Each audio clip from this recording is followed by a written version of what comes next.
नमस्कार मित्रांनो, श्री स्वामी समर्थ या चॅनलवरती आपले सहर्ष स्वागत आहे.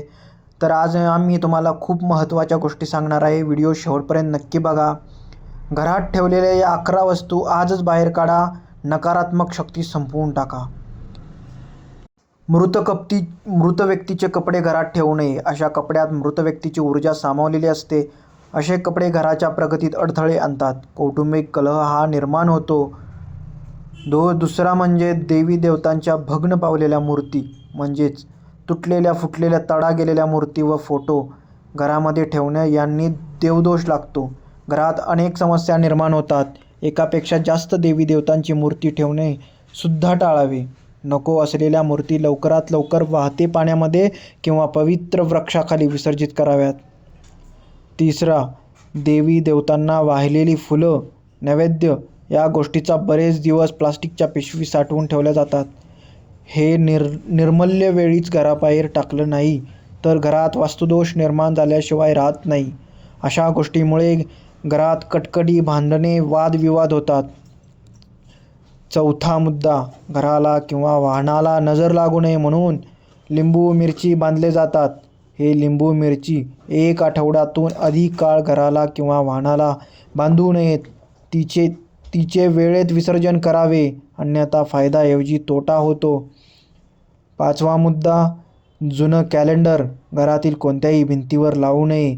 असेच ज्यांनी कॅलेंडर घराला उद्योक्तीकडे घेऊन जाते.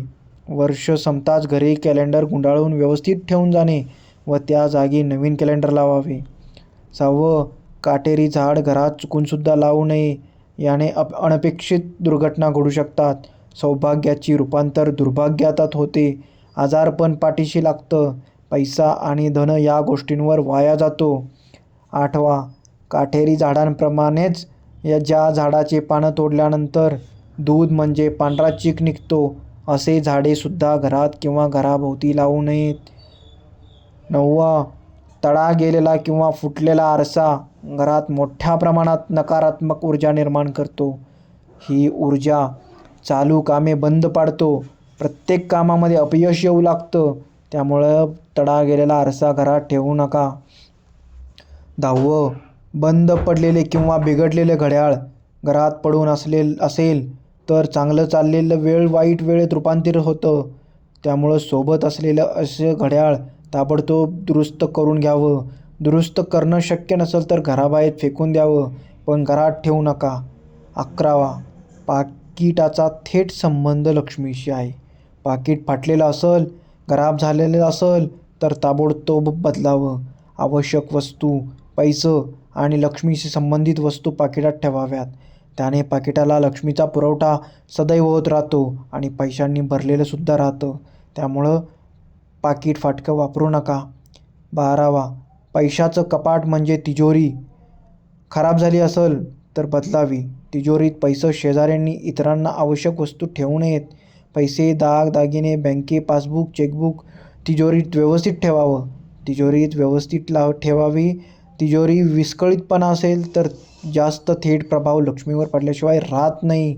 त्यामुळं 13वा मुद्दा, घरात कोळीची जाळी होऊ देऊ नये. अन्यथा घरातील व्यक्ती सतत या नात्या संकटामध्ये घेतल्या जातात. चांगले वेळ वाईट वेळेत बदलले घराला वास्तुदोष लागतो. त्यामुळे 14वा मुद्दा, घरात वाहतं पाणीचे विचित्र अक्राळ विक्राळ प्राणी, युद्धप्रसंग, रडणाऱ्या उदास स्त्रियांचे फोटो असे वातावरण असणारे चित्र कधीच नसावं. घरात एक प्रकारचा तणाव राहतो. 15वा, वापरात नसलेले फर्निचर, इतर वस्तू वेळेस घराबाहेर काढा. वगैरे वस्तू घरात राहिल्याने वास्तुदोष वाढतो, उद्योक्ती वाढते, प्रगतीची बंद होते. तुम्ही पुस्तके ठेवण्यासाठी कप्प्याकप्प्यात कपाट बनवलेलं असतं तर कपाटाला दरवाजे किंवा काच लावले नसतील तर या पुस्तकातील ऊर्जा घरात विखुरते आणि घरातला पैसा पाण्यासारखा वाया जातो. घरात सततचे विवाद निर्माण होतात. औषधे, कीटकनाशके, बाथरूम, टॉयलेट स्वच्छ करणारी रसायनं, मच्छर दूर ठेवणारे कॉईल या सर्व स्वयंपाकघर किचनमध्ये चुकून ठेवू नये. शक्यतो या सर्व वस्तू घराच्या सुरक्षित ठिकाणी ठेवा. मुलांचा हात पोचणार नाही अशा बंदिस्त जागी ठेवा. आणि माहिती आवडली असेल तर आम्हाला प्रोत्साहन देऊन आमच्या चॅनलला सबस्क्राईब जरूर करा. धन्यवाद मित्रांनो. श्री स्वामी समर्थ. आणि अशाच व्हिडिओसाठी चॅनलला लाईक करून आम्हाला मोटिवेशन करा.